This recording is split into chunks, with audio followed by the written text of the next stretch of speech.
नमस्कार मित्रांनो, स्वागत आहे तुमचं अमोघ चॅनलवर. पहिला विवाह मोडला आणि त्यासोबत अनेक स्वप्नही मोडली. कदाचित आजही एखाद्या लग्नात गेल्यानंतर मनात एक वेदना जागी होत असेल. कदाचित आजही एखादं सुखी जोडपं पाहिलं की एक प्रश्न मनात येत असेल, देवा, माझ्यासोबतच असं का झालं? आणि सर्वात मोठा प्रश्न, मी पुन्हा लग्न करावं का? मित्रांनो, आजचा व्हिडिओ खूप महत्त्वाचा आहे, कारण आपण फक्त दुसरा विवाह करावा का नाही यावर चर्चा करणार नाही, तर तुमच्या कुंडलीत खरंच विवाह सुख आहे का हे समजून घेण्याचा प्रयत्न करणार आहोत. कारण काही लोकांचा पहिला विवाह मोडतो, पण दुसऱ्या विवाहात त्यांना आयुष्यभराचं सुख मिळतं. तर काही लोक दुसरा तिसरा विवाह करूनही आनंदी होत नाही. असं का? याचं उत्तर तुमच्या स्वभावात आणि तुमच्या कुंडलीत लपलेलं असू शकतं. मित्रांनो, सर्वप्रथम स्वतःचा स्वभाव समजून घ्या. दुसरा विवाह करावा का नाही याचा निर्णय घेण्यापूर्वी एक प्रश्न स्वतःला विचारा की तुम्हाला खरंच जोडीदाराची गरज आहे का? हो, हा प्रश्न विचित्र वाटू शकतो, पण ज्योतिषशास्त्र सांगतं प्रत्येक व्यक्ती विवाहासाठी सारखी बनलेली नसते. काही लोकांना स्वतःची जागा प्रिय असते, स्वतःचा वेळ प्रिय असतो, स्वतःचे निर्णय प्रिय असतात. अशा लोकांना सतत कोणाच्या सहवासात राहणं कठीण जाऊ शकतं. विशेषतः कुंभ लग्न, मकर लग्न किंवा शनीचा प्रभाव जास्त असेल तर हा स्वभाव अधिक दिसू शकतो.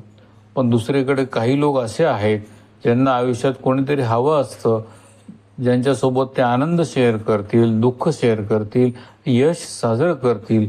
अशा लोकांसाठी एकटेपणा शिक्षा बनू शकतो. आणि गंमत म्हणजे घटस्फोटानंतरही हे लोक पुन्हा प्रेमावर विश्वास ठेवू शकतात. पहिला विवाह का मोडतो? ज्योतिषशास्त्रात सर्वप्रथम सप्तम भाव पाहिला जातो. सप्तम भाव म्हणजे विवाह, जोडीदार आणि वैवाहिक नातं. जर सप्तम भाव पीडित असेल, सप्तमेश दुर्बल असेल किंवा राहू, शनी, मंगळ याचा तीव्र प्रभाव असेल तर मॅरेज लाईफमध्ये संघर्ष निर्माण होऊ शकतो. पण एक गोष्ट लक्षात ठेवा, संघर्ष म्हणजे घटस्फोट नाही आणि घटस्फोट म्हणजे आयुष्य संपलं नाही. हा फरक समजून घेणे खूप महत्त्वाचं आहे. इथे 90% लोक सर्वात मोठी चूक करतात. पहिला विवाह मोडला की लगेच दुसऱ्या व्यक्तीचा शोध सुरू करतात. पण अनुभवी ज्योतिषी आधी नवांश कुंडली पाहतो, कारण जन्मकुंडली विवाह दाखवते तर नवांश कुंडली मॅरेज सुख दाखवते.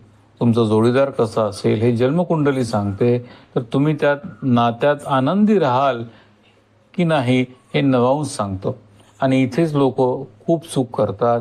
त्यांना वाटतं समस्या व्यक्तीत होती, पण अनेक वेळा समस्या पॅटर्नमध्ये असते. काही नक्षत्रांमध्ये पुनर्विवाहाचे संकेत दिसतात का? मित्रांनो, हा एक लोकप्रिय प्रश्न आहे. काही नक्षत्रांमध्ये एकापेक्षा अधिक मॅरेजचे योग जास्त दिसतात. आणि हो, कधी कधी हे खरंच आहे, पण फक्त नक्षत्र पाहून निर्णय घेता येत नाही. उदाहरणार्थ, पुनर्वसू नक्षत्र. पुनर्वसूचा अर्थच आहे पुन्हा मिळवणे, पुन्हा उभं राहणे, पुन्हा सुरुवात करणे. म्हणून काही वेळा या नक्षत्राच्या प्रभावाखालील व्यक्तींना जीवन दुसरी संधी देताना दिसतं. स्वाती नक्षत्र. स्वातंत्र्यप्रिय स्वभावामुळे काही वेळा मॅरेज आयुष्यात अंतर निर्माण करू शकतं. मृगशीर्ष. सतत शोध घेणारं नक्षत्र मानलं जातं. तर विशाखा नक्षत्र जीवनात मोठी वळण आणि परिवर्तन दाखवू शकतात. पण मित्रांनो, सर्वात मोठं सत्य काय आहे? फक्त नक्षत्र पाहून तुमचे 2 विवाह होतील असं कधीही सांगता येत नाही. खरे संकेत सप्तम भाव, सप्तमेश, शुक्र, नवांश आणि दशांमध्ये लपलेले असतात. दुसऱ्या विवाहाचं खरं रहस्य.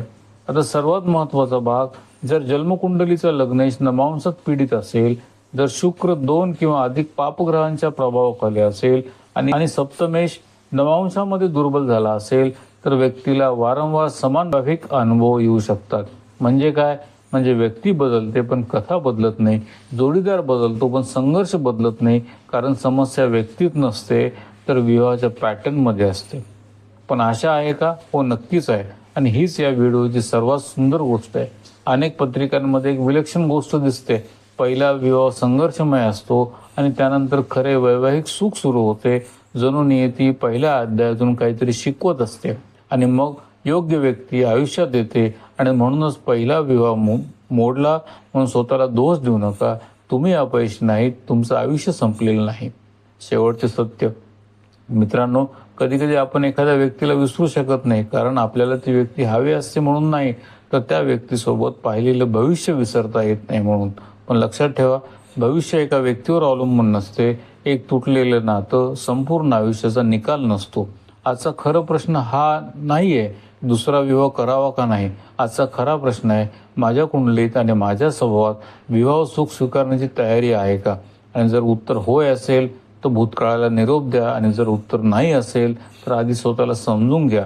कारण योग्य व्यक्ती मिळण्यापूर्वी स्वतःला समजून घेणं अधिक महत्त्वाचं असतं. मित्रांनो, तुम्हाला काय वाटतं, घटस्फोटानंतर पुन्हा लग्न करावं का नाही? तुमचं मत कॉमेंटमध्ये नक्की सांगा. दिवसभरात अनुभव आला तर या भविष्याची आठवण ठेवा आणि सबस्क्राईब करा. पुढच्या दिवशी पुन्हा भेटूया अमोघ चॅनलवर. धन्यवाद.